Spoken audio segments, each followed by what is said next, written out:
আনোয়ারের সাথে আগে থেকে একসাথে কাজ করতো এবং আনোয়ার জেলে যাওয়ার পরে আনোয়ারের শূন্যস্থান সে দখল করে এবং বেপরোয়া হয়ে যায়।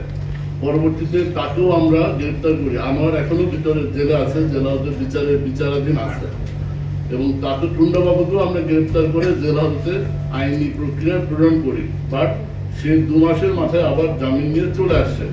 এসে সে হারানো জায়গা, হারানো কর্তৃত্ব, হারানো অপরাধ সাম্রাজ্য পুনরুদ্ধার এবং যারা জেলে থাকা অবস্থায় যারা তার কথায় চাঁদা দেয়নি তাদের উপরে অত্যাচার এবং তাদের উপরে সে প্রতিশোধমূলক আক্রমণ, কোপানো, ওদের ভাষায় যেগুলো যে এগুলো অপরাধগুলো সংগঠিত করে।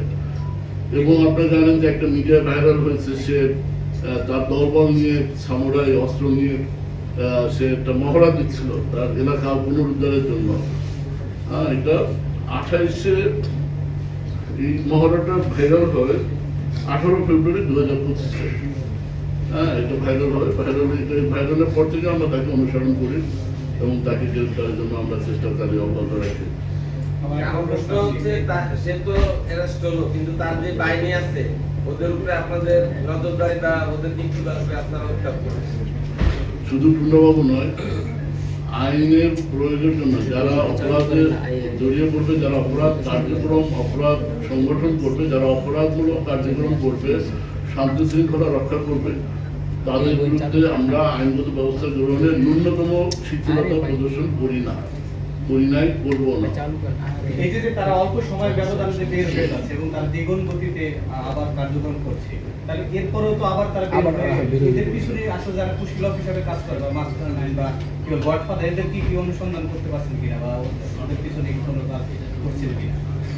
আমরা আইনশৃঙ্খলা বাহিনী হিসেবে আমাদের প্রাইমারি কাজ অপরাধীদের শনাক্ত করে গ্রেফতার করা এবং বিচারে সোপর্দ করা। আমরা আমাদের যে দায়িত্ব, আমাদের উপর অর্পিত দায়িত্ব আমরা সুষ্ঠুভাবে পালন করেছি। দ্বিতীয় পর্ব যে প্রসিকিউশন বা বিচার কার্য, এটা আমাদের কর্মক্ষেত্রের আওতায় পড়ে না। সো এ ব্যাপারে আমার কোনো বলার কিছু নেই।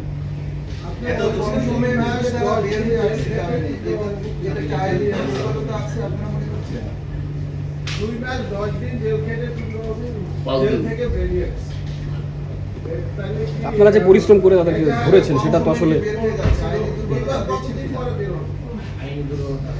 আবার 2 মাস 5 দিনের আগে বেরিয়েছে, 2 মাস 10 দিন জেল খেটে টুন্ডাবাবু জেল থেকে বেরিয়ে আসছে। এখানে কি আইনের কোনো দুর্বলতা না আপনাদের এজাহারের কোনো দুর্বলতা আছে? এবার কতদিন পরে বের হবে?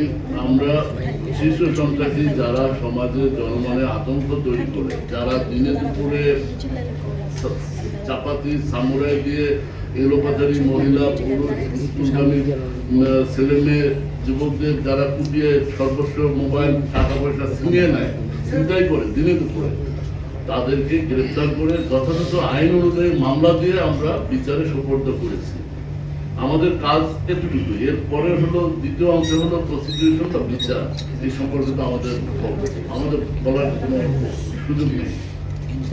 আসামিদের কোনো রাজনৈতিক পরিচয় আছে কি না, এই সন্ত্রাসী তবে 5 আগস্ট পূর্ববর্তী সময়ে এবং তাদের তারা প্রশ্রয় আশ্রয় দিত, তাদের রাজনৈতিক পরিচয় ছিল। আপনারা জানেন জেনেভা ক্যাম্পের যে শীর্ষ 2 সন্ত্রাসী সেলিম এবং সোহেল, তৎকালীন যারা রাজনৈতিক কমিশনার এবং অন্যান্য দায়িত্ব ছিল, তাদের প্রশ্রয় আশ্রয় তারা এত বড় বেপরোয়া এই আপনার জেনেভা ক্যাম্পে মাদক সাম্রাজ্য বিস্তার করেছিল। তো এখন এই টুন্ডাবাবুর রাজনৈতিক পরিচয় আগে থাকতে পারে, বাট এখন আমাদের কাছে রাজনৈতিক পরিচয় মুখ্য নয়। আমাদের কাছে সন্ত্রাসী হিসেবে বিবেচিত, আমরা সেই হিসেবে তার বিরুদ্ধে আইনগত ব্যবস্থা গ্রহণ করেছি। ভাইরালের জন্য অপেক্ষা না, আমরা এখন এই সমাজে আপনার ইলেকট্রনিক প্রযুক্তির যুগ, কেউ কোনো অপরাধ সংগঠন করলে সাথে সাথে এটা পত্রিকা আসে, মিডিয়া আসে, ইউটিউবে আসে। আমরা যারা অপরাধী আমরা তাদেরকে অনুসরণ করি। আপনারা জানেন এ যাবৎ 700-র অধিক এই অপরাধীকে, মাদক ব্যবসায়ী, সন্ত্রাসী, চাঁদাবাজ মোহাম্মদপুর আদাবর এলাকা থেকে এবং 20টির অধিক কিশোর গ্যাংকে আমরা ডিসম্যান্টেল করেছি। এখন মোহাম্মদপুরে কোনো কিশোর গ্যাং নেই। যারা আসে মাঝে মাঝে এসে এরা ছিনতাই করে চলে যায়। মাদকের সেই জেনেভা ক্যাম্পের যে মাদকের অভয়ারণ্য সেটা নিয়ে আমরা বন্ধ করেছি। কিছু খুচরা পর্যায়ে মাদক বিক্রি হয়, আমরা নজরদারিতে রেখেছি। যারা এই বিক্রির সাথে জড়িত আমরা পেলেই তাদেরকে আইনের আওতায় নিয়ে আসবো।